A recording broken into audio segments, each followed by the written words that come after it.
Hi everyone, Rebecca here, and today I'm super excited to share with you this keratin hair mask. This was gifted to me in exchange for my review. I am super excited about this because I have many split ends. I'm always pulling my hair back here in Florida, so it kind of just causes a lot of damage to my hair. Let's get this box open and get this keratin mask on my hair and see how well that it just revitalizes my hair.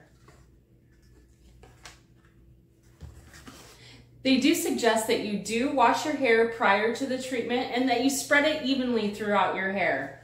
Now I have brushed my hair already, so it should be very simple to put this keratin mask in. And I'm just gonna take a handful like this.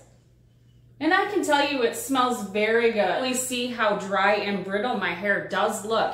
I'm really hoping that this keratin mask will really help alleviate that look. Here I also have gray hair, and as you know, gray hair is just tougher to deal with, and I'm hoping that this really will help my hair be more manageable. When the company SUNATORIA had reached out, I didn't hesitate by saying I would do this video and give my honest opinion because it's definitely a need for me. I live in Florida and the sun is brutal to your hair, and you can tell that my hair is very long, so I really like to keep it looking healthy and fresh. Now that I do have it applied evenly throughout my hair, they do suggest that you leave it on 5 to 10 minutes just so it can penetrate and really get into your hair.